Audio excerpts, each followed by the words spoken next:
start? Okay. Today we will teach about blood. First of all, हमें ये पता होना चाहिए व्हाट इज ब्लड. ब्लड है क्या चीज? ब्लड एक लिक्विड कनेक्टिव टिश्यू है. Liquid connective tissue. ठीक है. ब्लड एक लिक्विड है और कनेक्टिव टिश्यू है जो पूरे बॉडी में सर्कुलेट होता रहता है. अब टिश्यू के बारे में हमें पता होना चाहिए. टिश्यू क्या होता है? तो टिश्यू क्या होता है? टिश्यू होता है group of cell. Group of cell is known as tissue. ठीक है. तो अब सेल के बारे में मतलब हमें पता होना चाहिए कि सेल क्या होती है ना. तो सेल क्या होती है? तो सेल इज द स्मॉलेस्ट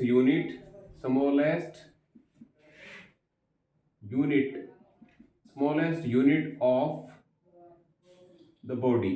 यानी बॉडी की जो सबसे छोटी यूनिट होती है वो सेल होती है. किसी भी बॉडी की जो सबसे छोटी यूनिट होती है वो सेल होती है ना. तो यहाँ पे हमने कई चीज क्लियर हो चुकी है. देखिए ब्लड क्या है? ब्लड एक टिश्यू है. कैसा टिश्यू है? लिक्विड है. लिक्विड फॉर्म में होता है. टिश्यू क्या होता है? ग्रुप ऑफ सेल होता है. ठीक है. और सेल क्या होती है? Smallest unit of the body. किसी भी बॉडी की सबसे छोटी यूनिट जो होती है सेल होती है. और अगली चीज हमें भी लिख सकते हैं कि जो सेल होती है वो स्ट्रक्चरल यूनिट भी होती है. स्ट्रक्चरल यूनिट भी हम सेल को कहते हैं. तीसरी चीज फंडामेंटल यूनिट भी सेल होती है. फंडामेंटल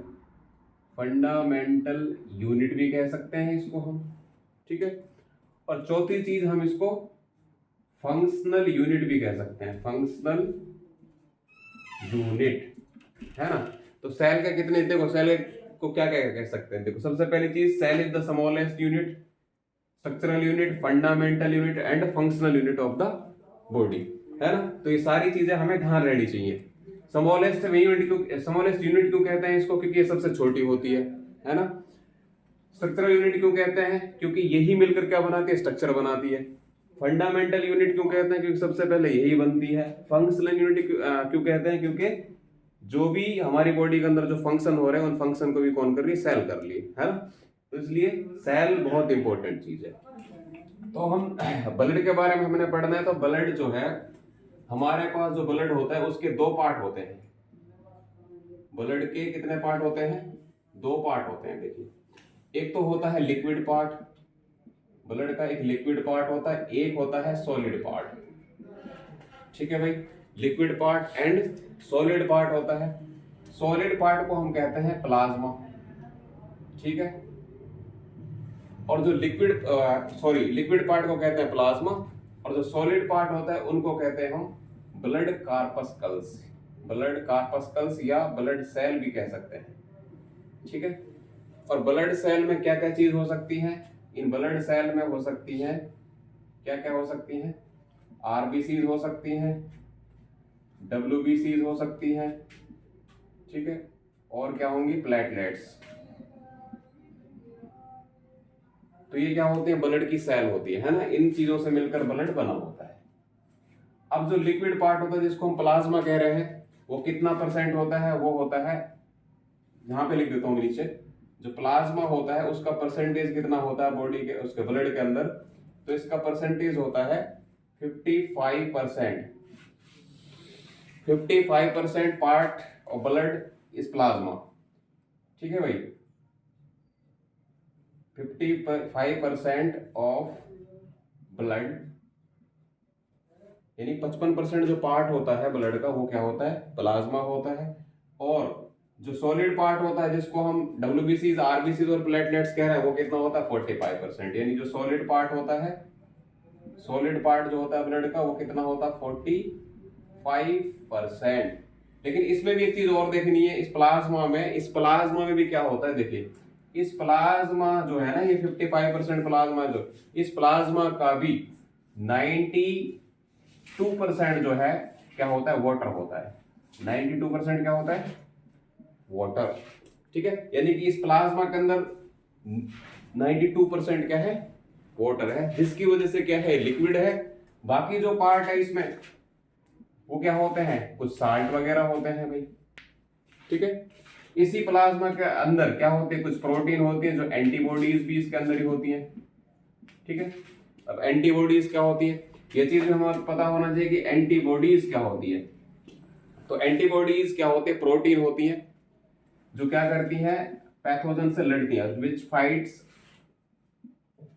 अगेंस्ट या पैथोजन या डिजीज कॉजिंग माइक्रो ऑर्गेनिज्म। सीधा मैं पैथोजन लिख देता हूं। तो पैथोजन से जो लड़ती है वो एंटीबॉडीज होती हैं, और एंटीबॉडीज कहाँ पे प्रेजेंट होती है, हमारे प्लाज्मा में प्रेजेंट होती है। अच्छा, अब हमने पैथोजन की बात करी है तो पैथोजन का मतलब भी हमें पता होना चाहिए। तो पैथोजन क्या होता है, देखिए यहाँ पे मैं लिख देता हूँ पैथोजन। पैथोजन दो शब्दों से मिला है, एक तो होता है पैथो, एक होता है जन्स। तो यहाँ पे दो शब्द हैं, पैथोजन्स। पैथो, पैथो मीन्स होता है डिजीज, पैथो मीन्स होता है डिजीज, और जन्स का मतलब होता है प्रोड्यूसिंग, यानी डिजीज प्रोड्यूसिंग एजेंट जो होते हैं उनको हम कहते हैं पैथोजन। इसमें एग्जांपल क्या हो सकते हैं भाई, इसमें एग्जांपल हो सकते हैं बैक्टीरिया हो सकते हैं, और इसमें वायरसेस हो सकते हैं, कुछ फंगस हो सकती है, एटसेट्रा, है ना, ये चीज इसमें हो सकती है। ठीक है, यहां तक चीज आई होगी समझ में। तो उसके बाद हम पढ़ते हैं नेक्स्ट चीज। तो देखिए, जो लिक्विड पार्ट है वो ज्यादा है और सॉलिड पार्ट जो है कम है, क्योंकि सॉलिड पार्ट को एक तरीके से फ्लोट करने के लिए, नहीं तैरने के लिए क्या चाहिए, लिक्विड पार्ट चाहिए। ठीक है, इसलिए इसका अमाउंट होता है ज्यादा। ठीक है, तो अब हम क्या पढ़ते हैं, ब्लड के कंपोनेंट पढ़ते हैं यहां से आगे। इसको मैं मिटा देता हूं। ठीक है, तो ब्लड के कंपोनेंट हम पढ़ते हैं।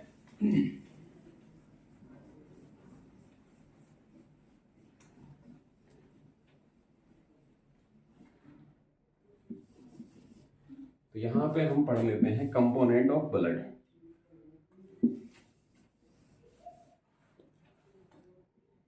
तो कंपोनेंट ऑफ ब्लड यानी ब्लड के अंदर क्या क्या इंक्लूड है वो चीज हम पढ़ेंगे ऑफ ब्लड। ठीक है, तो कंपोनेंट ऑफ ब्लड में क्या क्या चीज इंक्लूड होंगी, एक तो हमने पढ़ लिया है अभी प्लाज्मा। प्लाज्मा जो कि क्या होता है, लिक्विड पार्ट होता है।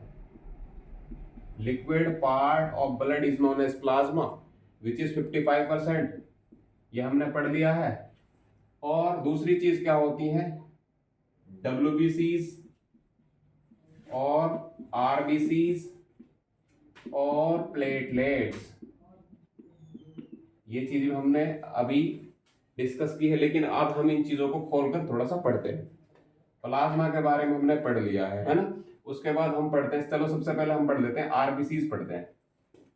क्या पढ़ेंगे, RBCs पढ़ेंगे। तो RBCs सबसे पहले, RBCs की फुल फॉर्म जो होती है वो क्या होती है, इसकी फुल फॉर्म होती है red blood cell. Red blood cell, और इसको रेड ब्लड कार्पस्कल्स भी कह सकते हैं। ठीक है, ये दूसरा नाम, इसका टेक्निकल नाम जो होता है RBCs का वो क्या है, रेड ब्लड कार्पस्कल्स। ठीक है, इनको सेल भी कह सकते हैं, उसे सेल ही होती है। देखो हर चीज सेलों से ही बनी हुई है। ठीक है, तो RBCs जो है ये सबसे ज्यादा होती है हमारे ब्लड के अंदर, अबंडेंट अमाउंट में होती हैं। ठीक है, abundant amount, abundant amount in blood. तो सबसे ज्यादा जो सेल होती हैं बॉडी उसके ब्लड के अंदर वो कौन सी होती हैं, RBCs होती हैं। इनका नंबर कितना होता है, इनका नंबर होता है 5 मिलियन टू 5.5 मिलियन, यानी इतना इनका नंबर होता है।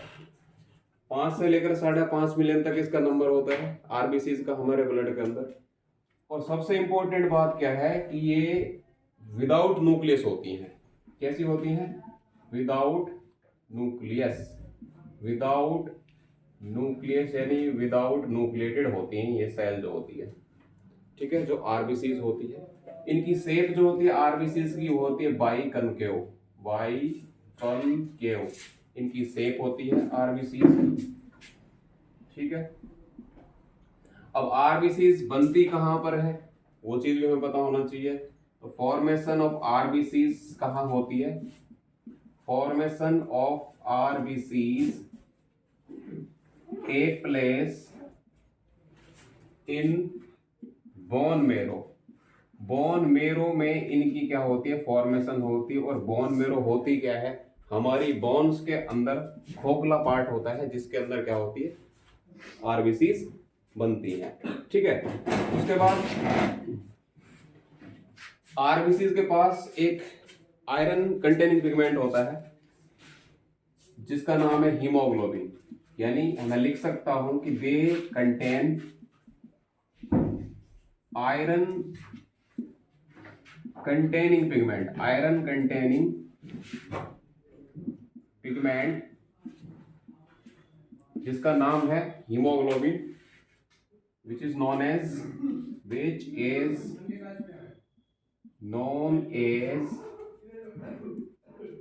हीमोग्लोबिन।